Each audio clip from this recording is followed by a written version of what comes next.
Je vais faire des présentations un petit peu plus formelles que ce que vous avez sous les yeux. Frédéric Dufaux, donc directeur général adjoint de DocaPost, filiale du groupe La Poste, qui est un opérateur historique de services numériques de confiance. Angie, qui est avec nous également, enseignante-chercheur en économie et méthode qualitative à l'IMT, Mines Télécom, que tout le monde connaît, l'IMT Business School. Avec vous, une expertise dans les industries du cloud, les flux des données, qui utilisent des méthodes interdisciplinaires entre l'économie, l'informatique et la régulation. Henri Dagrin, délégué général du SIGREF, association représentant les grandes entreprises, administrations publiques françaises, et qui accompagne ses membres en organisant et animant des réflexions collectives sur ces enjeux du numérique. Évidemment, au sein de vos discussions, la question de la sécurisation, de la gouvernance, de la valorisation des business des entreprises est centrale. Et puis Bernard Giry, à côté de moi, directeur général adjoint de la transformation numérique de la région Île-de-France, à la fois pour le siège, mais aussi pour les 470 lycées de la région. Le pôle transformation numérique comporte 3 directions, dont la direction de la data, qui a en charge la gouvernance de la donnée, y compris l'archivage. Et vous travaillez en collaboration avec la DSI et la direction du numérique. Voilà, vous voyez qu'on a quand même des cadors en matière de data. Première question pour Henri Dagrin. Est-ce qu'il y a un risque aujourd'hui, je mets les pieds dans le plat tout de suite, si vous me permettez, est-ce qu'il y a un risque aujourd'hui à confier nos données à des prestataires étrangers extra-européens ? Alors, ça dépend. Ça dépend de quel type de données il s'agit. D'abord, je vais me permettre de dresser un rapide panorama de ce que représentent nos dépendances, puisque nous avons tenté de quantifier le coût de ces dépendances de l'économie européenne à l'égard de l'industrie américaine du numérique. C'est pour ça qu'on va parler beaucoup des États-Unis, mais enfin, ce n'est pas tant parce que par anti-américanisme, ce qui n'est pas du tout notre sujet, mais parce que les dépendances de l'économie européenne, elles sont aujourd'hui, c'est un rapport que nous avons publié en avril 2025 de cette année, qui est disponible sur notre site, que nous avons mené avec un cabinet d'études macroéconomiques qui s'appelle Asteres. Et dans ce rapport, nous avons mis en évidence que 83% des achats sur le périmètre B2B du logiciel et des services cloud, 83% des achats de l'économie européenne sont effectués auprès d'entreprises américaines. Ce qui représente un volume financier sur ce petit périmètre, quand je dis petit, en tous les cas, il ne représente pas tout le numérique, mais sur le marché B2B du logiciel et des services cloud, d'environ 264 milliards d'euros par an, qui est avec 80% de la valeur ajoutée de ces 264 milliards d'euros qui est créée aux États-Unis, ce qui permet aux États-Unis d'entretenir, suivant les modèles macroéconomiques du cabinet Asteres, un peu moins de 2 millions d'emplois directs, indirects et induits. Donc vous voyez, c'est extrêmement significatif. Et ces achats, ce marché B2B du logiciel et des services cloud est préempté. Il y a une règle des 80-20, près de 80%, c'est le top 100 des éditeurs de logiciels et qui sont essentiellement américains, sont inscrits dans une dynamique de hausse tarifaire depuis 3 ans et pour les 4 à 5 prochaines années, dans une dynamique de hausse tarifaire de 10% par an. Quand on augmente un tarif pendant 7 ans, 7 ans et demi, on le double. Donc il faut s'attendre à ce que, aux alentours de 2032, ces achats représentent à peu près 500 milliards d'euros pour avoir une référence, les achats de gaz et de pétrole en 2024 de l'Union européenne se situaient aux alentours de 350 milliards d'euros. Vous voyez, donc on est dans le même ordre de grandeur, mais avec des dynamiques de hausse tarifaire qui sont complètement différentes. Donc voilà. Alors maintenant, quand on a dit ça, ça veut dire que, en gros, 83% de nos données, donc un peu plus de 80%, sont aujourd'hui sur des plateformes américaines. Je rappelle que 3 hyperscalers américains, Microsoft, Google Cloud, Amazon, préemptent plus de 70% du marché en Europe. Hein, et quelles sont les conséquences? Elles sont de 3 ordres. Ce sont des risques qu'il faut avoir à l'esprit. Il y a des risques économiques, hein, et je ne vais pas vous les... avec des stratégies d'enfermement propriétaire, hein, voire, pour certains, une exploitation abusive, des pratiques d'exploitation abusive, des situations de dépendance économique et technologique de leurs clients. Donc ça, il faut avoir ça en tête. Et le droit de la concurrence, et nous on le rappelle en permanence aux régulateurs, eh bien aujourd'hui, eh bien, il faut questionner la capacité des régulateurs à faire respecter le droit de la concurrence sur ce marché, avec une très faible appétence de leur part à s'y coller. Et préfèrent le faire dès lors que ça concerne directement le consommateur final, mais très peu les entreprises. En tous les cas, sur ce marché, nous, on en fait le constat tout le temps. Et avec donc ces hausses tarifaires qui se traduisent par ces hausses tarifaires, donc le risque économique, il est assez évident. Il y a un risque juridique. Les données qui sont confiées à ces plateformes, eh bien, se retrouvent soumises au droit européen. Et dès lors qu'on est en SaaS, eh bien, il est assez clair, et malgré quelques assurances, que les données peuvent être préemptées par des législations à portée extraterritoriale. Souvent, on cite le Cloud Act, mais pour une entreprise, c'est un sujet, mais c'est probablement pas le plus important. Le plus important, c'est la section 702 du Foreign Intelligence Surveillance Act, le FISA, la section 702 du FISA, qui permet aux agences de renseignement américaines de faire de la collecte massive, a priori sans mandat, de manière donc légale mais secrète, des données des non-US personnes, que ce soit des personnes physiques ou morales, dès lors qu'elles sont portées sur ces plateformes.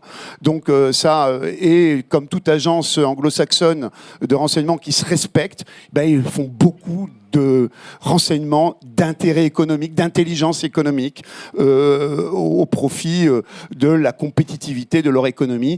C'est un truc assez classique quand on est un anglo-saxon. Ça paraît plus compliqué quand on est un latin. Ben, en fait, voilà, ça se passe comme ça. Et enfin, il y a un risque géostratégique. C'est celui, eh bien, pour résumer...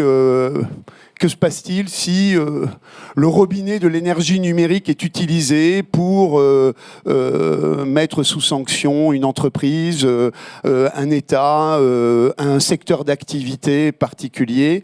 On l'a vu, hein, donc vous avez tous entendu parler de cette affaire qui frappe aujourd'hui quelques magistrats, dont un Français à la Cour pénale internationale.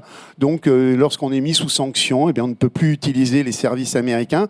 Donc, quand ce sont des personnes, on en est très désolé. Imaginons que ça frappe des acteurs majeurs de l'économie ou un ou plusieurs États membres de l'Union européenne. Eh bien, c'est une économie qui est à genoux. Et je pense que, ne serait-ce qu'agiter l'éventualité de l'utilisation de cette sanction permet de disposer d'un levier géopolitique extrêmement fort, puissant, entre les mains de l'administration américaine. Donc, les risques sont clairement identifiés, mais visiblement, on vit avec pour l'instant. Est-ce qu'on a des... Oui, d'après vos chiffres, hein, sur la réalité, l'état des lieux... Il n'y a pas de stratégie aujourd'hui de sortie comme ça, évidente, immédiate, voilà. D'un claquement de doigts. Il n'y a pas de baguette magique en la matière. Donc il va falloir vivre avec ça pendant un petit moment. Angelica, donc on vit avec. Quels sont les signaux d'alerte qui doivent nous faire prendre conscience que là, on s'engage dans une voie vraiment plus risquée qu'auparavant? Alors, plus risquée par rapport à avant ou pas, comment on compare ça par rapport à avant? Par rapport à quand? Alors, je vais m'arrêter... Avant certaines élections américaines, peut-être. Oui. En effet. Alors, je vais peut-être m'arrêter un petit peu plus, je suis économiste, donc je vais peut-être plus m'arrêter sur ces risques économiques. Donc déjà, bon, il y a la loi SREN qui se concentre pas mal sur le fonctionnement du cloud, mais je voulais aussi m'arrêter sur... D'accord, nous avons quelques solutions qu'on considère comme souveraines aujourd'hui.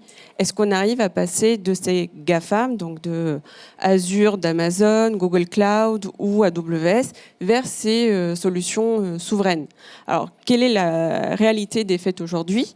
Donc, il faut aussi qu'on soit conscient de ces côtés économiques. Quand on parle justement, en économie, on parle souvent de egress fees, donc des coûts de sortie très très élevés. Alors j'espère qu'il n'y a pas ici des représentants des GAFAM, mais le fait est que ces egress fees sont très élevés. Pourtant, on dit qu'ils n'existent presque pas. Alors, les egress fees ne sont pas seulement d'un point de vue monétaire, financier. Alors, ça peut être ne serait-ce que une technologie en passant d'AWS à Azure, par exemple. C'est le coût de migration.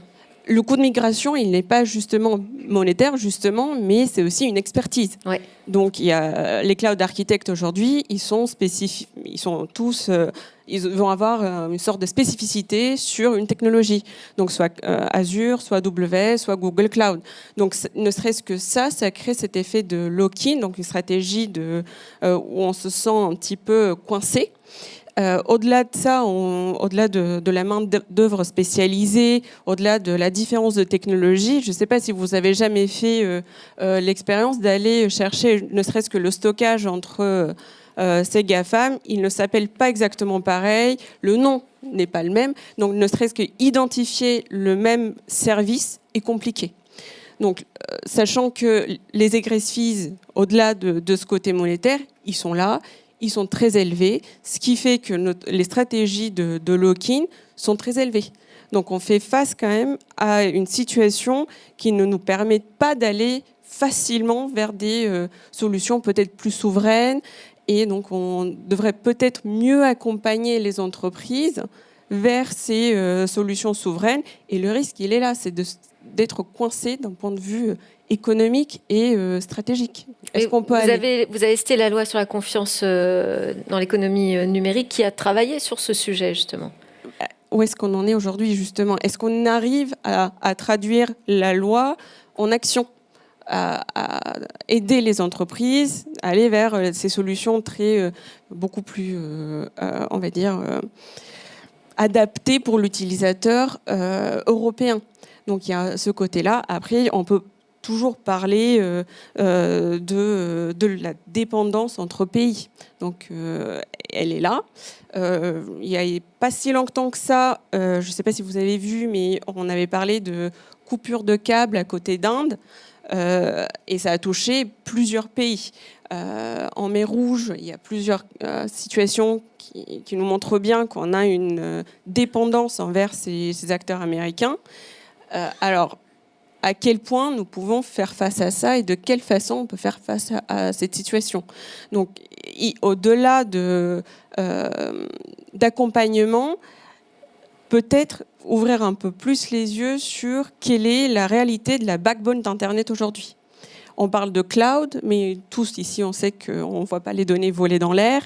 On parle de câbles, on parle d'infrastructures réelles qui, aujourd'hui, sont telles qui font qu'on a une interdépendance entre pays très très élevée. Et quand je dis entre pays, on comprend très bien qu'on a une forte dépendance des stratégies et des solutions américaines. Donc on fait toujours face à ces risques-là. Et même en tant qu'économiste, quand on les étudie, c'est les acteurs premiers auxquels on fait face.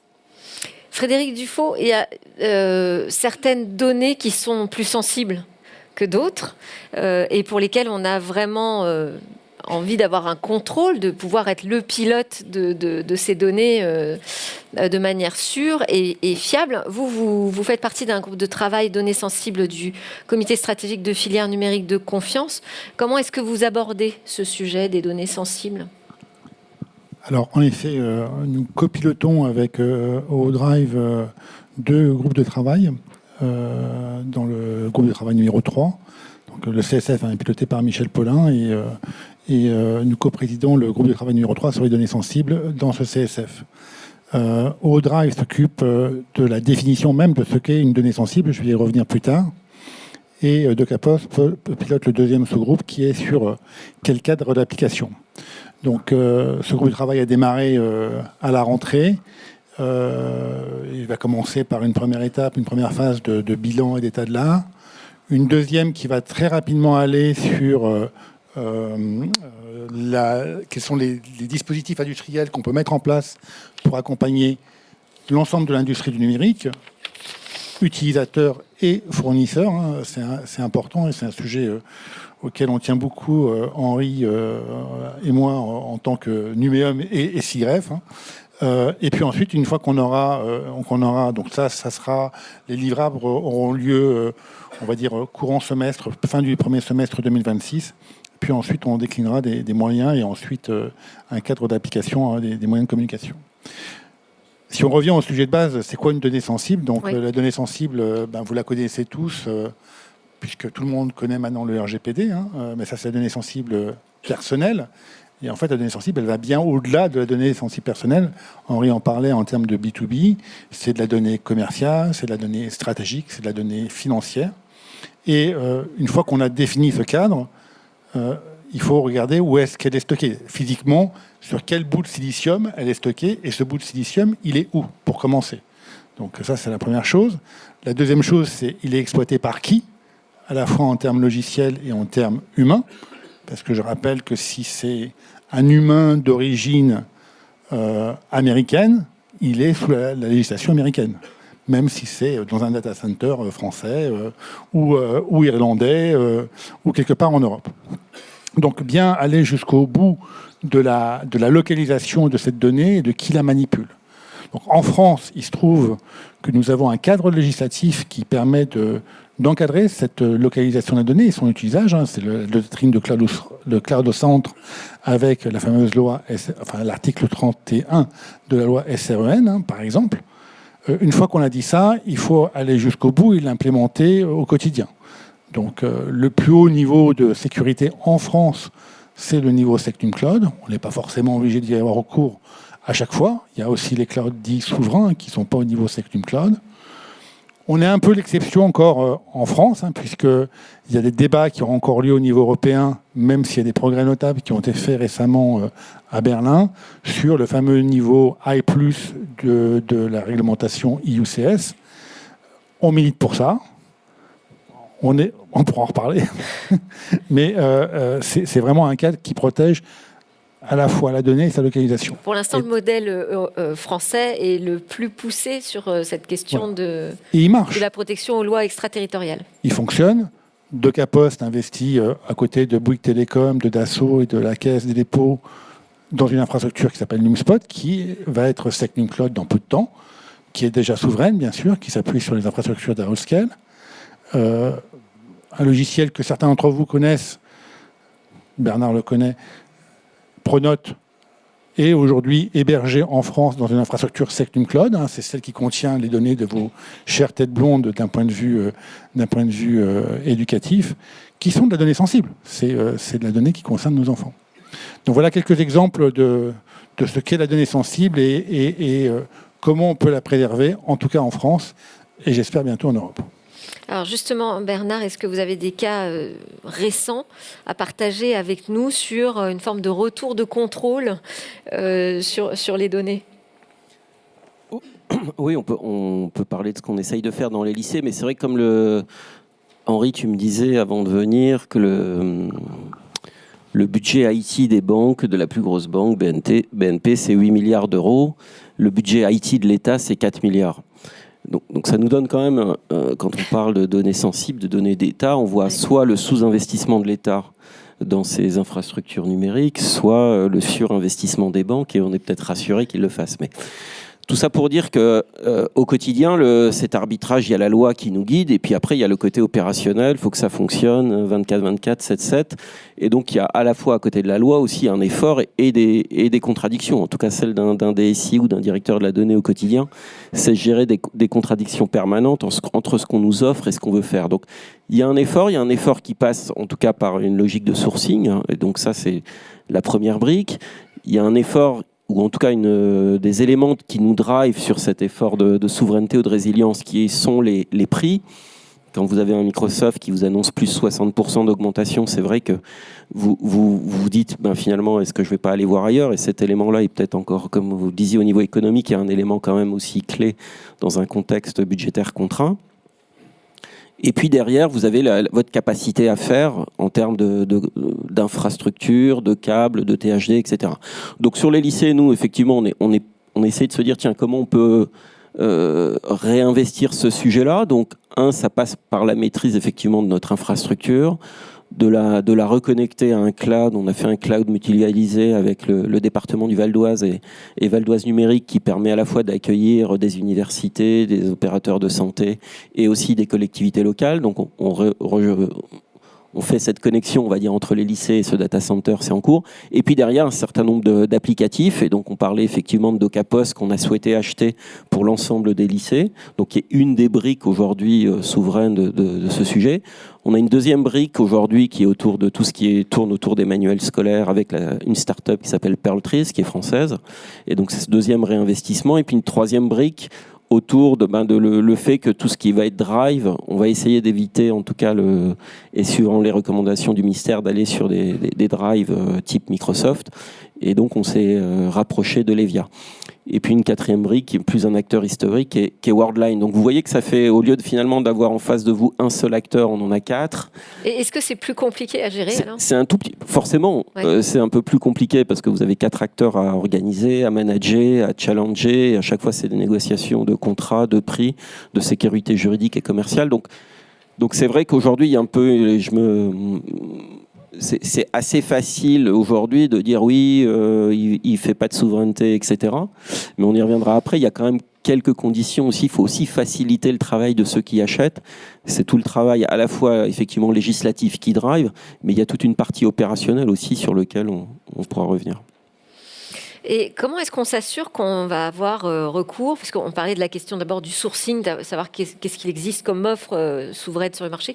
Comment on s'assure justement qu'un prestataire est souverain, qu'il va avoir cette maîtrise vraiment des données ? Je ne sais pas, Angie, Henri ? Oui. D'abord, je ne suis pas sûr de savoir ce que ça veut dire qu'un fournisseur est souverain. Je rappelle, j'aime bien rappeler la définition orthodoxe de la souveraineté. C'est le pouvoir suprême reconnu à l'État qui implique l'exclusivité de sa compétence sur le territoire national et son indépendance dans l'ordre international où il n'est limité que par ses propres engagements. La souveraineté, c'est un attribut exclusif de l'État ou, par exemple en Europe, de la Commission européenne, des institutions européennes auxquelles les États ont délégué des responsabilités en la matière. Ça veut dire quoi ? Ça veut dire que parler de cloud souverain, ça n'a pas de sens. Parler d'un opérateur souverain, ça n'a pas de sens. On peut le faire, à peu près tout le monde comprend, mais on va essayer de rester, sur les bonnes définitions. Et dès lors que l'on parle de numérique, il n'y a pas de raison d'avoir une autre définition de la souveraineté. Parce que je pourrais vous donner les définitions que celles de Google ou celles d'AWS. Quand AWS ouvre son EU Sovereign Cloud en Allemagne, ça veut pas dire... c'est complètement orthogonal dans sa définition par rapport à ce que va entendre un Outscale ou un HubSpot. Donc ça n'a pas beaucoup de sens. Par ailleurs, quand on est un utilisateur, un grand compte qui va s'intéresser à ses besoins en matière de cloud, il n'exprime jamais son besoin en termes de souveraineté. Qu'est-ce qu'il va faire ? Il va définir ses besoins en termes de critères de confiance qu'il va pouvoir définir pour la solution auquel qu'il voudrait acquérir, ou les services qu'il voudrait acquérir. Eh bien, il y a au moins trois sujets qui seront traités. Ce sont des critères de confiance en matière de sécurité, et on va exprimer ce que l'on attend en matière de sécurité numérique. Il y a des critères de confiance en matière de maîtrise de la dépendance du client à l'égard de son fournisseur, et on sait définir des critères de confiance en la matière, et puis des critères, par exemple, sur l'exposition à des législations non européennes à portée extraterritoriale, et là aussi, on sait définir quels sont ces critères de confiance. C'est comme ça, en tous les cas, que les grands comptes expriment leurs besoins, et pas en disant « je voudrais une solution souveraine », parce qu'à ce moment-là, il y a tout le monde qui arrive, parce que tout le monde est souverain, et quand tout le monde est souverain, plus personne ne l'est. Et puis en plus, ça permet par ailleurs, et ça c'est un des risques, cette confusion dans l'usage de ce terme, à ceux qui ont la responsabilité justement de développer des politiques publiques en matière de souveraineté, de s'affranchir à bon compte de leurs responsabilités.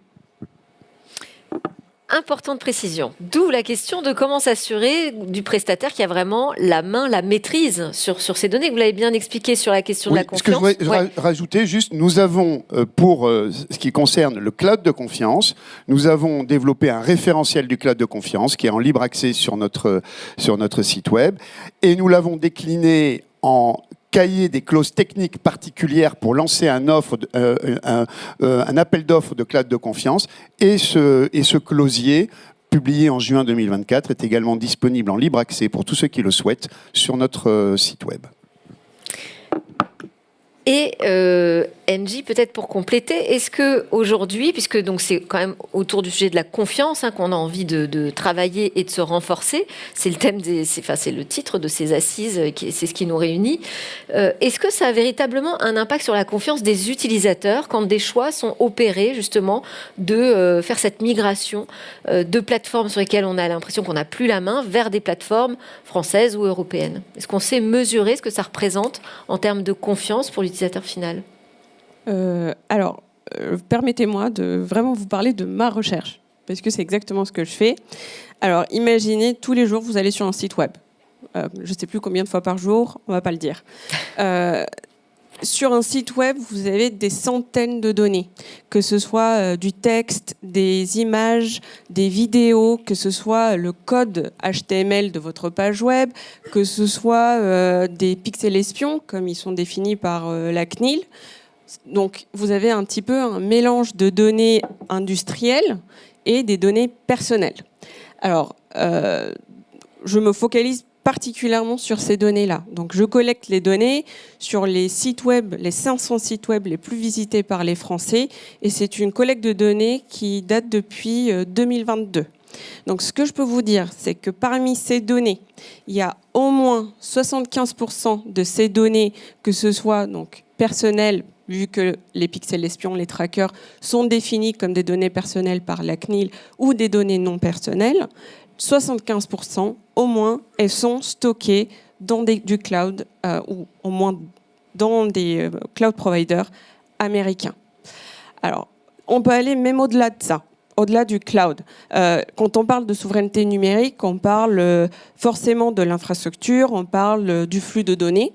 Donc, si on arrive à distinguer ces deux-là, quand on parle de flux de données qui doit se passer en Europe, on le voit, c'est en effet, la plupart des données vont être effectivement stockées en Europe. Et là, on parle dans l'ordre des 70%. Donc, elles sont en Europe, mais majoritairement stockées dans des cloud providers américains. Alors, quand on parle de flux de données, il n'y a pas que le lieu de stockage, il y a toute l'infra qui rentre en jeu, qui le permet, ce flux de données. Donc, on va parler des CDN, on va parler de DNS, on va parler de câbles, on va parler des organisations qui rentrent en jeu, au final, pour que nous puissions avoir notre page web sur la tablette, le téléphone ou votre PC. Alors là, c'est encore plus... ça ne va pas nous faire plaisir. Là, on part sur du 80%. Donc 80% de l'infra est détenu par les Américains. Donc on est face à ça. Alors, encore une fois, je vous parle de données qui datent depuis 2022. Aujourd'hui, on est en 2025. Ce que je peux vous dire, c'est que la tendance n'a pas changé. Ah. Alors, c'est ce que les données disent. Donc peut-être... avoir une vue plutôt factuelle nous permettrait peut-être de mieux cerner et de mieux viser les politiques et de mieux encourager les entreprises. Et je rejoins parfaitement ce que vous avez dit. Il faut vraiment répondre aux besoins des entreprises plutôt qu'aux idées. Donc, qu'est-ce qu'elles veulent, les entreprises? Elles veulent pas trop cher, une bonne sécurité, que ce soit facile d'utilisation, à peu près, on va dire. Donc, il faut qu'on arrive à proposer ces choses-là avec des solutions souveraines. Alors, autre chose qui peut vous parler, vous avez tous entendu de Google Analytics, par exemple. Donc vous avez vu, il y a quelques années, certains pays en Europe l'ont formellement interdit, au moins une utilisation directe sur les sites web de Google Analytics. C'était lié au RGPD, si je ne me trompe Tout pas. à fait. Donc la CNIL propose des solutions. On peut adapter l'outil de Google Analytics. Vous pouvez l'implémenter sur vos sites web. Par contre, il faut utiliser des pare-feux pour en quelque sorte, empêcher que Google arrive à l'utilisateur final. Alors, ça aussi, ça fait pas plaisir à entendre, mais en effet, la plupart des sites web qui desservent les utilisateurs français et européens utilisent Google Analytics aujourd'hui. Et suite à cette proposition de la CNIL, encore une fois, il n'y a rien qui a changé. Donc, vous ne pouvez pas répondre à ma question sur le gain de confiance et la manière dont on pourrait le mesurer, parce que finalement, rien n'a changé. La tendance aura changé. Je vous le dirai avec grand plaisir. Mais c'est peut-être, je veux pas être négative, mais en étant factuelle, telle est la réalité aujourd'hui. Donc j'aimerais voir dans mes données que la tendance change, et je pense que si jamais à un moment ça change, et j'espère que ça sera rapidement, ça se traduira forcément dans la décision et comment les sites web vont décider de choisir leur fournisseur cloud. Donc, alors, voilà ce que je peux vous dire. On a quand même, avec Bernard, des exemples très concrets de bascules qui ont été opérées, de choix qui ont été faits plus récemment, voilà, en accord avec la ligne politique décidée au plus haut niveau de l'État. Mais est-ce que vous avez eu l'impression que ça a permis justement de recréer de la confiance, de renforcer la confiance? Quelle est votre perception là-dessus ? Je ne sais pas si, enfin, compte tenu des usages qu'on a, globalement, on fait tous confiance individuellement, là, pas en entreprise, mais aux acteurs État, puisqu'on consomme, je ne sais pas, le nombre de la Poste, le nombre de colis importés par Shine, etc. Mais c'est une boutade, mais non, mais je veux dire, globalement, on consomme en permanence des outils qui sont étrangers. Donc finalement, on a bien confiance quand on fait ces actes-là.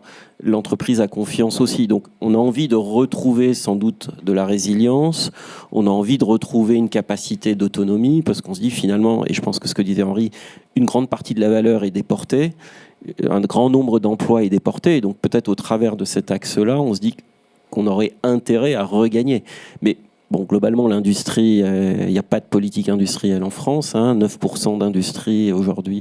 L'industrie représente que 9% des emplois quand elle est à 13, 15 ailleurs. On l'a abandonné. De la même manière, on n'a pas eu de politique industrielle. Donc, on va pas pouvoir... numérique, on n'en a pas eu jusque-là. Donc, on ne va pas pouvoir regagner ça rapidement. Si on prend l'exemple de la défense, pourquoi aujourd'hui on a toujours des Rafales et pourquoi on a une industrie de défense? Parce qu'à un moment, l'État a dit, je vais acheter, mais à horizon 5 ou 10 ans, des choses que je n'ai pas, mais je fais de la précommande publique. Où est-ce qu'il y a de la précommande publique dans le numérique? Pour moi, il n'y en a pas aujourd'hui. Donc, on fait des subventions. Il y a eu beaucoup de subventions, pourquoi pas, c'est plutôt intéressant. Mais cette notion de précommande, en se disant, bah tiens, on se fixe à 3 à 4 ans. Aujourd'hui, on ne l'a pas. Mais on veut avoir cet outil-là. Et moi, en tant qu'État, même si je dépense que 4 milliards et pas 8 par rapport aux banques, mais au moins j'ai une capacité d'achat et je vais me fixer ça. Mais c'est des gains de reconquête. De toute façon, on ne fabrique pas de puces, on ne fabrique pas d'ordinateurs. Enfin, globalement, on est dépendant, même si on retrouve une partie de souveraineté par les acteurs qui mobilisent des infras en Europe, c'est très bien. On voit bien sur la partie des métaux rares ou autre chose, on reste dépendant. Donc, c'est plutôt de se dire quels sont les gains de résilience ou de non-dépendance où on pense que là, c'est le plus important pour nous, ou est-ce qu'on aurait le plus confiance pour le faire. Mais en tout cas, pour moi, une des pistes, c'est effectivement cette notion de précommande publique, mais qui affiche là où on veut aller et quels sont les éléments clés sur lesquels on veut aller. Vous parliez des câbles, il y a aussi des enjeux, je ne sais plus, j'étais dans un débat ou un autre débat avec l'île de la Réunion, comment ces îles sont câblées aujourd'hui, est-ce que c'est plutôt américain, c'est plutôt nous, il y a ces sujets-là, enfin, donc voilà, donc ça suppose, je suis là un peu pour animer, mais je veux dire, en tant que collectivité, on subit énormément d'injonctions de l'État, que l'État fasse aussi son boulot, et nous, en tant qu'acheteurs, on fait ce qu'on peut. Je considère que moi, aujourd'hui, quand j'achète plus de 50% d'acteurs français, je suis pas trop mal. Voilà. Et mais je ne ferai jamais à 100%. Vous disiez que c'était pas forcément, en plus vous facilitez pas la vie quand vous faites ces choix-là, parce que. Mais qu'est-ce que qu'est-ce que vous attendez aussi de l'écosystème français, européen, pour vous faciliter justement la vie, mettre en avant les bons arguments de résilience? On parle d'augmentation des prix, mais il n'y a pas que les Américains.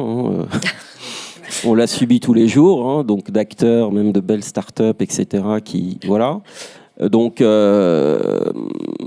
je les comprends finalement, puisqu'ils voient que les Américains augmentent de 10-20%, les Français, ils ont fait pareil. Mais justement, c'est peut-être ce moment-là où il ne faudrait pas augmenter autant.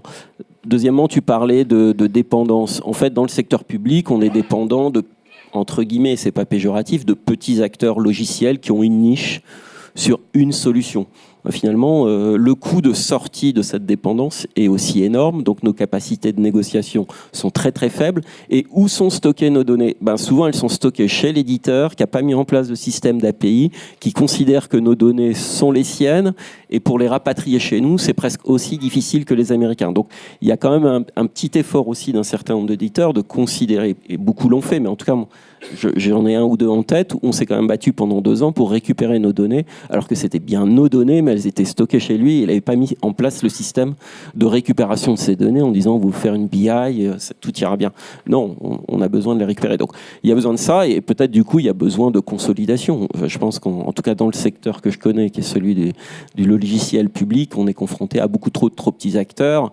J'en ai d'autres où on est dans une logique d'APIsation assez... Pour justement débloquer les données, il dit je peux en faire une, et en attendant je lui finance sa feuille de route à hauteur d'1 million d'euros, mais il est capable de me faire une API tous les 3 ou 4 mois.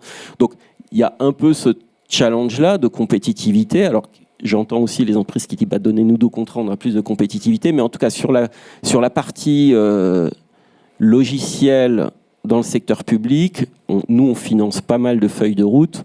On a aussi besoin que derrière il y ait une accélération au travers de cet accès aux données et de cette transformation numérique. Voilà. Frédéric, vous voulez rajouter quelque chose sur cet écosystème qui doit se consolider? On l'a bien compris. Oui, enfin, ce que dit Bernard est complètement exact. Le 100%, alors pas souverain, mais de confiance. Autonome stratégiquement en Europe et encore plus en France n'existera pas. Après, c'est une question de choix, et ce choix, il est à faire de manière éclairée en fonction des prises de risque que l'on décide ou que l'on ne décide pas. Donc, faut pas être systématique. C'est forcément un écosystème. Se passer aujourd'hui de certains grands éditeurs américains dans notre vie quotidienne, c'est quand même compliqué. Enfin, je vous laisse tous imaginer. Aujourd'hui, vous n'avez plus accès à votre téléphone préféré, qu'il soit sur Android ou sur iOS. Qu'est-ce que vous faites en sortant de la salle tout à l'heure? Comment vous vivez en sortant de la salle? Imaginez que Donald Trump a décidé que vous n'avez plus accès aux services Apple et Google. Voilà, tout simplement, c'est ce qui peut arriver dans 5 minutes, parce que ça lui a pris l'envie de le dire sur Twitter. Voilà. Comment vous faites pour prendre le métro, pour rentrer chez vous, payer un taxi, etc. Je ne parle pas des mécanismes de moyens de paiement qui sont derrière, qui sont pour la plupart américains aujourd'hui. Je propose qu'on les applaudisse. Merci beaucoup pour vos expertises.